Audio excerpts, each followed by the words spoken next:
Et oui, les négociations qui ont repris cet après-midi entre la direction, la CSIP et Atiaï-Moa. Je vous propose de rejoindre tout de suite Ignacio Raveino devant le siège de la compagnie.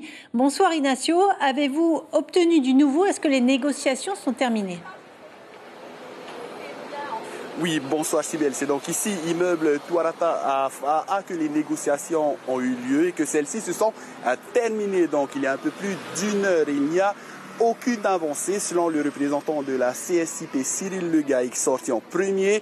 Et c'est donc toujours la revalorisation de la grille salariale qui pose problème. La direction aurait proposé une revalorisation globale à hauteur de 9,1%. Problème, celle-ci incluait la revalorisation négociée hier avec les 10 autres syndicats d'Air Tahiti Nui sur l'indice du niveau de la vie.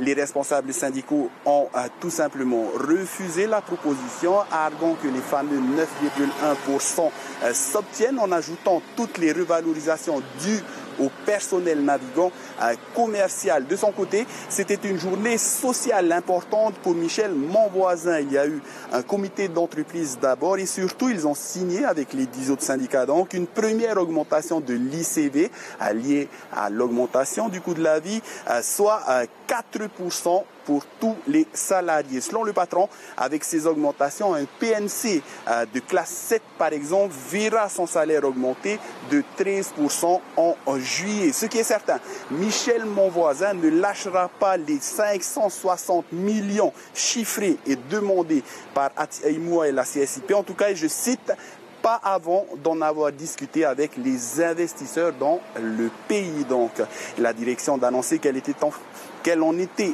à la 6e proposition. Demain, ça sera donc la 7e. Syndicats et patrons ont convenu de se revoir ici même à 11h au siège social d'Air Tahiti Nui. Aucun n'a pu affirmer si le vol ATN prévu ce soir direction Paris sera annulé ou non. La direction assure que tout sera fait pour que le vol s'en aille de Tahiti. Voilà ce que l'on peut dire à cet instant, Sibel, depuis Faa.